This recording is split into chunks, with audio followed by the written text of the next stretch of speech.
Coaches, all coaches, SGT, studio, and beyond. This is Coach Connor, and I'm here to talk to you about all things squat. Now, what we're going to go through here are the points of performance of a squat, and the biggest thing that I'm hoping to convey to you over the course of this breakdown is that these 4 points of performance are universally applicable to any squat variation you could possibly dream of. I'm talking about air squat, back squat, front squat, thruster, goblet squat, you name it, these things will be true. And as a result, if we can understand and help apply these 4 concepts for our athletes when they go through squat repetitions, I can promise you that is going to get them so much farther in expressing really high quality movement upon which intensity can be built, whether that's speed, volume, or load. So the squat, 4 primary points of performance that I want to make sure that you all understand. The first one is a neutral spine. Second one is knees tracking toes.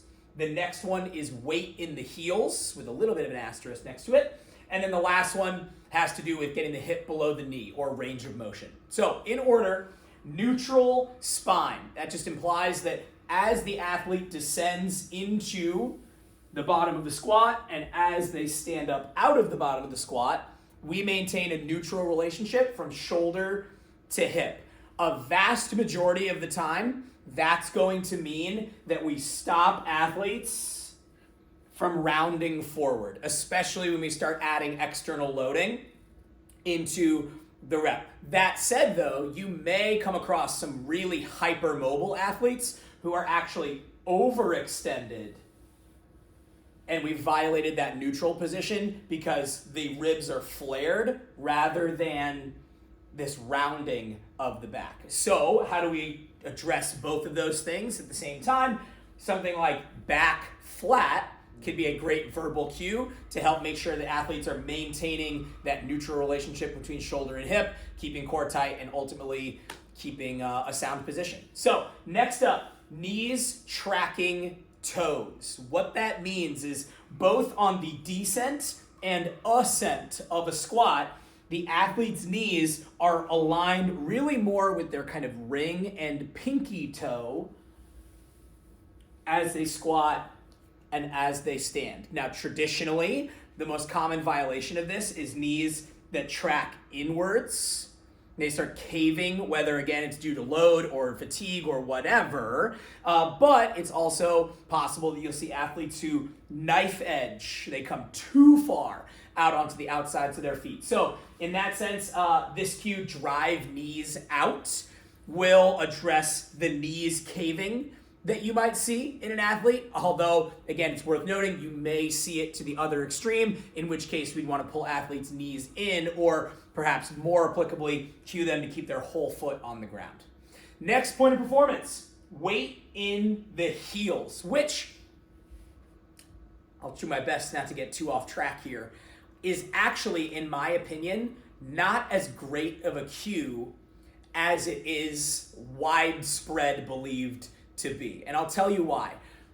If we are pounding our athletes over the head with keeping their weight in the heels, it is very possible that they end up in a position where the weight is so far back in the heels that now their center of mass is behind the middle of the foot. Maybe their toes are starting to lift up off of the ground, and we've actually compromised the stability of their squat, whether it's in the bottom position or on the way down and on the way up. So with that in mind, I know weight in your heels is an effective cue for athletes who are too far forward in their toes. The folks who think about sending their hips straight down before getting down into the squat. However, I'm going to ask you all to consider that really what we mean by weight in the heels refers to the hips move backwards slightly before descending into the bottom of the squat. And it's not that the weight is exclusively in the heels, but the weight is far enough back in the heels that the toes aren't coming off the ground. Or my favorite description to give to athletes is to consider something called a tripod foot. And what that refers to is that they've got a pretty equal distribution of their weight through their heel, the ball of the foot, and the outer ball of their foot, such that full foot stays in contact with the ground on the way down and on the way up. Hips move back slightly prior to sitting down into the bottom, and then the shoulder stays stacked over the midfoot throughout the entirety of the repetition. Now, pull hips back can be a good verbal cue in the event you've got an athlete who is sending hips too far forward, their knees are shooting forward, they're getting up into their toes. That can help get them from a position like this into a more evenly distributed position where we start to wake up glutes and hamstrings along the way. So went a little long there. Hopefully the context is helpful. And then the last one here, hip below the knee. This just has to do with range of motion, which I think is really easy to point to and shout from the rooftops when it comes to a squat. And understandably so. We want people to work through the largest range of motion that they can, with the caveat that they are moving through the largest range of motion possible safely and with good positions. So verbal cue here, keep squatting, assuming that everything looks good, and an athlete stops here, you just tell them, hey, keep squatting. Let's get hip crease below the knee crease, hip below the knee at the bottom of each repetition before coming out of there. And actually, as it relates to this final cue, that leads me to the final point that I've got here on the board. As you go about triaging faults, you look at an athlete's movement and maybe there's more than one thing that you feel like you want to address with them. I'm going to ask you to consider, as you go through that what's most important process, depth comes last. Depth comes last. And the reason for that is that when it comes to depth, typically, whether it's due to mobility or stability concerns, if we insist on athletes getting their hips as low as they possibly can, other faults are going to present themselves. So say maybe an athlete looks really good to about parallel, but then in order to sit down in the bottom, their knees start to cave in and their weight starts to shift forward. I'm here to at least ask you to consider. I'm here to propose that I would rather have this squat, weight in the full foot, knees tracking outwards, back is flat, and maybe the hips aren't as low as we'd like them to be, over a squat where we start to see some of these first 3 points of performance fall apart at the expense of depth.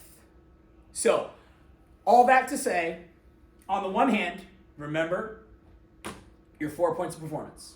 Neutral spine, knees tracking toes, weight in the heels, and hip below the knee. And understand that depending upon the faults that you see, it will make sense to address one thing or another before one thing or another. And as it relates to that point, if nothing else, please, the next time you coach, don't just obsess over depth at all costs. I understand a lot of people are going to ask you, how deep should I go?